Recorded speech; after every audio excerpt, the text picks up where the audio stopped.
Salam sejahtera. Masih bersama saya di Paku Alam. Kali ini saya akan membahas tentang hipnotis. Jadi begini,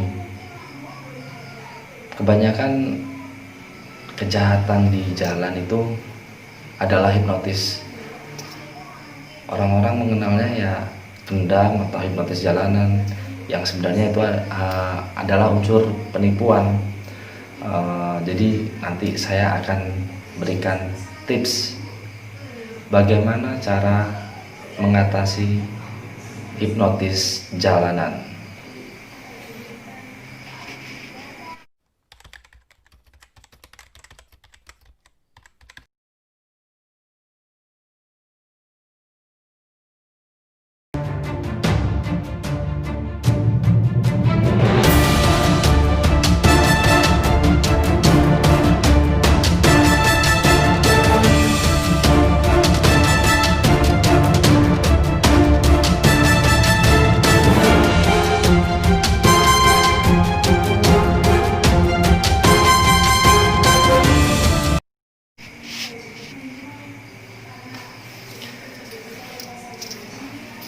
Hipnotis adalah sesuatu keadaan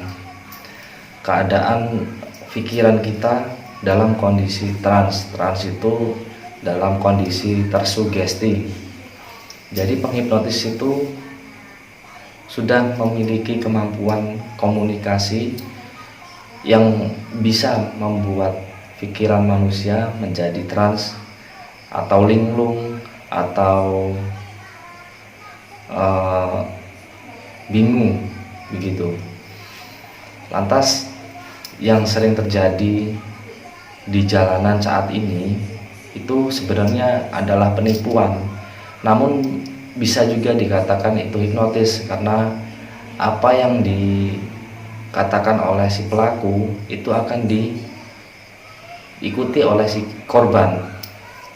Jadi misalkan begini, di bank saat orang mengambil uang di ATM, ada orang yang ingin membantu, pura-pura menjadi keluarga, pura-pura menjadi orang yang menawarkan suatu barang. Nanti akan ditanya alamatnya di mana. Intinya akan membuat bingung si korban. Setelah itu nanti korban akan ditipu. Contohnya, Bu atau Pak, nanti saya akan membuat ini, tapi sampai nanti kirim ke sini dulu gitu. Kebanyakan sih yang menjadi korban adalah wanita atau ibu-ibu, karena ibu-ibu itu mudah sekali tertipu atau mudah sekali tersugesti. Lantas bagaimana sih tips agar kejahatan itu tidak terjadi pada diri kita atau istri kita atau orang-orang sekeliling kita? Yang pertama,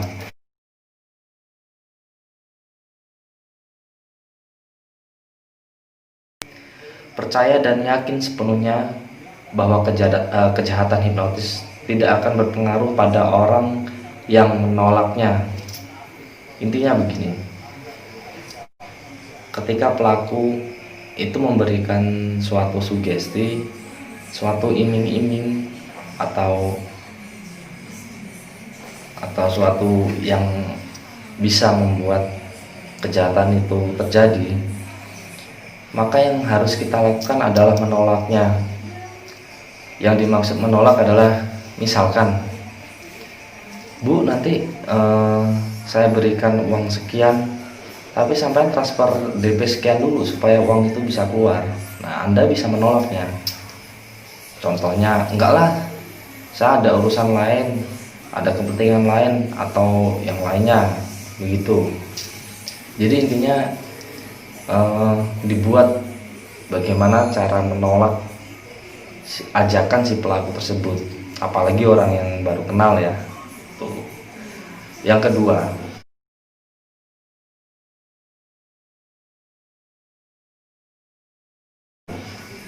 curigalah terhadap orang baru. Nah itu yang tadi, terhadap orang yang baru dikenal, karena ciri-ciri pelaku hipnotis itu atau kejahatan adalah dia mengaku-aku sebagai family atau keluarga, padahal orang itu baru ketemu atau baru kenal pada saat itu, tapi dia mengaku-ngaku sebagai keluarga. Oh saya ini masih saudara sampean loh bu, saya ini masih keluarganya si ini, begitu kan. Saya mau pulang tapi uangnya nggak bisa diambil di ATM, harus ke bank melalui buku rekening, tapi buku rekening saya ketinggalan atau segala macam lah. Nah nanti akan diberikan lah oleh ibu itu. Sebelumnya dia akan mengulas, gimana kabarnya bu, ini. Nanti ibu itu setelah linglung atau pikirannya terganggu, maka akan memberikan sejumlah uang yang diminta oleh si pelaku. Nah, caranya ya tetap menghindar saja. Yang ketiga,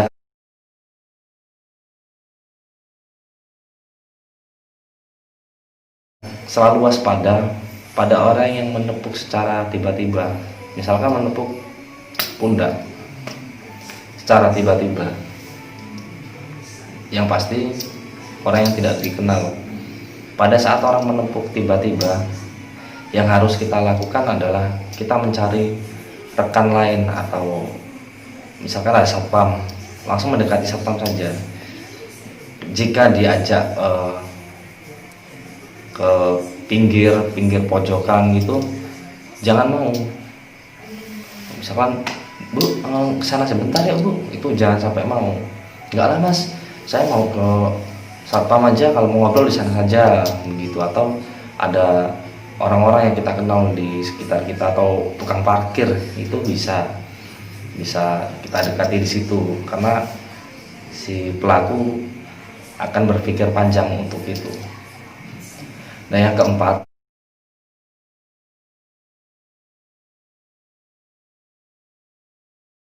menyibukkan pikiran dan jangan membiarkan pikiran itu menjadi kosong.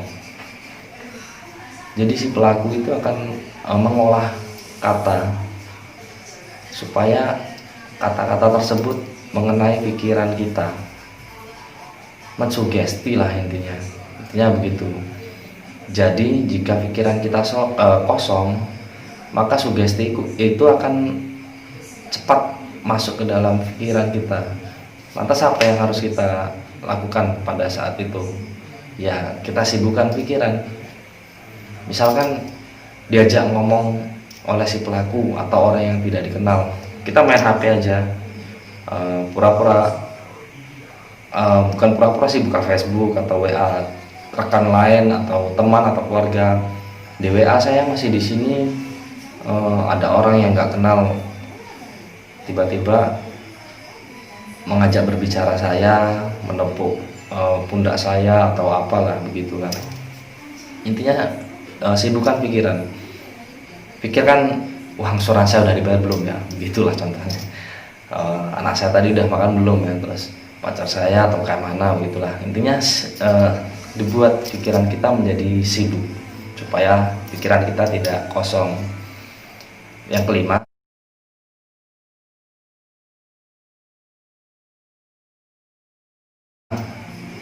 waspada jika sudah mulai mengantuk, mual, pusing dan sesak nafas. Jika itu terjadi, beli air minum dulu, terus tarik nafas panjang, buang. Pada saat itu biasanya pada saat mulai mengantuk, mual, pusing atau sesak nafas, itu sugesti sudah mulai masuk tuh. Jadi tinggal satu langkah lagi, maka kejahatan itu akan berhasil. Jadi jika sudah mulai mengantuk, mual, pusing atau sesak nafas, buru-buru beli air minum. Setelah minum, lalu tarik nafas panjang lewat hidung, keluarkan lewat mulut. Minum saja di warung itu atau di toko itu gitu, lalu cerita terhadap penjaga toko atau penjaga warung bahwa tadi ada yang begini begini begini gitu, supaya tetap terjaga, supaya pelaku tersebut berpikir lebih panjang lagi. Nah, yang keenam,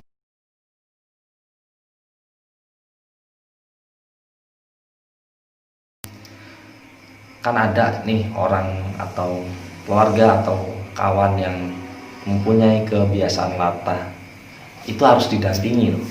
Karena apa? Namanya orang latah itu cepat sekali, hanya 3 detik saja hanya 3 detik saja sugesti bisa langsung masuk ke pikiran dia.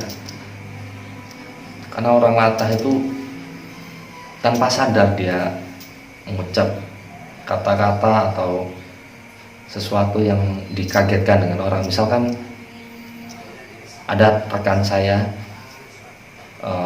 kagetkan, buang rokoknya, maka dengan dia akan dibuang. Atau kebiasaan ayam begitu kan ya. Nah itu hanya 3 detik saja untuk memasuki sugesti ke dalam pikiran dia. Jadi ketika dia mau kemana pun, apalagi keluarga, sanak keluarga, itu harus didampingi, terutama ibu-ibu, karena ibu-ibu sangat mudah sekali sih tersugesti. Nah, yang ketujuh,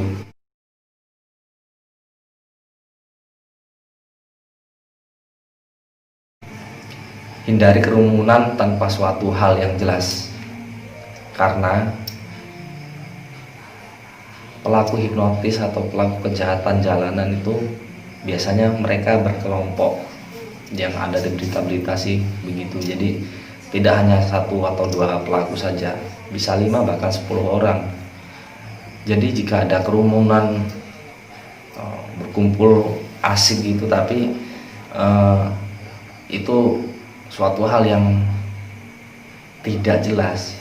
Jadi berkumpul tanpa ada sesuatu yang jelas itu wajib dihindari, jangan malah didekati. Biasanya kalau ibu-ibu ya, ini bukan nyalain ibu-ibu loh, karena ibu-ibu lah yang biasanya sering kena tipu begitu. Ibu-ibu kan biasanya sering kepo ya kalau ada rame-rame begitu. Jadi hindarilah mulai saat ini. Nah, yang 8,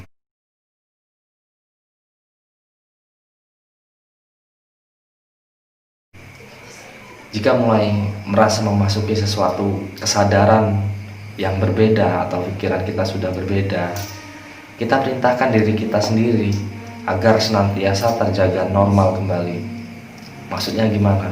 Maksudnya begini, jika pikiran kita sudah hang, jadi ketika pelaku mengajak ngobrol dengan kita dan pikiran kita, oh iya juga ya, oh gini juga ya, oh begitu, intinya kita sudah mulai kagum terhadap pembicaraan si pelaku tersebut, itu kita perintahkan kepada diri kita sendiri, saya harus sadar, saya ini siapa, saya ini sedang apa, saya ini mau apa di sini, niat saya itu apa. Jadi itu harus disadari. Jangan sampai kita mengikuti perintah dia, jangan sampai kita masuk ke dalam sugesti dia. Jadi kita harus sadar, kita di sini mau ngapain, niat kita apa, setelah itu kita mau kemana. Nah itu intinya, semua itu harus diwaspadai, apalagi zaman sekarang ya. Zaman sekarang ini banyak sekali modus-modus kejahatan. Kalau orang-orang sih ya, yang penipuan begini itu mereka taunya hipnotis, padahal hipnotis itu seharusnya sesungguhnya bukan itu. Namun bisa ada kategori hipnotis lah, karena memang pikiran dia kena, jadi bisa mengikuti perintah si pelaku gitu. Di sini saya juga mengajarkan keilmuan hipnotis, tapi bukan hipnotis yang seperti ini. Saya mengajarkan hipnotis untuk terapi. Contohnya bagaimana? Contohnya misalkan ada orang yang sakit kepala, dia minum obat ini minum obat itu tapi nggak sembuh-sembuh, ya kita hipnoterapi. Hipnoterapi itu kita merefresh otak yang sudah penuh, biasanya yang begitu karena banyak suatu masalah tapi dipendam, itu maka kan jadi sakit kepala begitu kan ya. Lalu untuk menghilangkan trauma, misalkan trauma terhadap kodok itu bisa kita hilangkan, trauma terhadap cicak atau trauma terhadap air, trauma terhadap petir atau apapun lah, itu bisa kami bantu hipnoterapi. Dan bisa juga untuk semangat anak untuk belajar itu.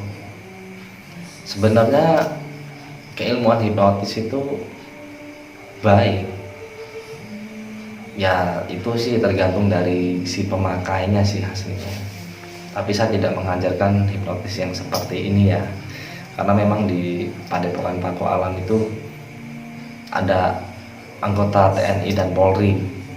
Jika saya main-main, jika saya mengajarkan kejahatan, maka saya juga nanti yang akan tertangkap, begitulah. Oke ya, jika mau mengikuti pelatihan kami, biayanya hanya 3 juta saja. Kemarin banyak yang bertanya-tanya, Mas, kalau saya belajar ini saja biayanya berapa? Terus, Mas, kalau saya nggak bisa datang itu gimana? Karena saya jauh. Mas, kalau saya bayarnya ngangsur gimana? Gitu. Aduh, bayar kok ngangsur ya. Jadi begini, 3 juta itu ya harus cash. Kalau masalah ingin belajar hanya satu keilmuan saja itu tidak bisa, karena kami mengajarkan seluruhnya. 3 juta itu untuk seluruh keilmuan, tanpa mantra, tanpa puasa, dan bisa jarak jauh. Jadi dimanapun Anda berada, kapanpun dan dimanapun tempatnya, itu tetap bisa belajar selagi masih punya HP Android dan masih punya Facebook dan WA, punya kuota juga tentunya. Karena kita mengajarkan pelatihan jarak jauh juga. Dengan cara apa? Saya buatkan grup Facebook, di mana di grup itu saya bukakan rahasia-rahasia keilmuan tersebut. Dan ada juga grup WA. Di grup WA itu untuk sharing lah, tanya jawab, misalkan tentang hipnoterapi tadi ya. Mas, saya ada pasien nih mau menghilangkan dari narkoba begitu misalkan. Gimana caranya ya? Yaitu di grup WA begitu. Itu untuk sharing, grup untuk sharing. Kalau untuk pembongkaran rahasianya di grup Facebook. Jadi dimanapun Anda berada, kapanpun dimanapun tempatnya, itu tetap bisa belajar, dan ini bisa ditanggungjawabkan. Saya bimbing sampai mahir seumur hidup saya. Jika ada pertanyaan seputar tentang hipnotis jalanan atau ingin belajar hipnoterapi dan keilmuan-keilmuan lainnya, langsung komentar di bawah link ini, atau bisa langsung WA saya ini. Semoga apa yang saya upload ini bisa menjadi kebaikan bagi semua. Jadi punya manfaat untuk semua. Bisa Anda share, bisa Anda bagikan, bisa Anda kasih tahu ke orang-orang, kerabat, kawan, atau bahkan keluarga Anda sendiri. Jadi begini loh, ini cara supaya terhindar dari hipnotis begitu kan. Ini cara terhindar dari penipuan atau modus-modus yang lainnya begitu. Jadi di sini saya akan terus membagikan video-video yang bermanfaat untuk kita semua. Mungkin itu saja yang bisa saya bagikan. Jangan lupa subscribe. Jadi kalau nanti di subscribe kan saya semangat untuk membagikan keilmuan ini dan bunyikan loncengnya. Jadi jika saya sudah mengupload video, nanti kan akan ada pengetahuannya, pemberitahuannya di HP Anda. Jadi begitu. Oke, semoga semua makhluk bahagia. Salam sejahtera.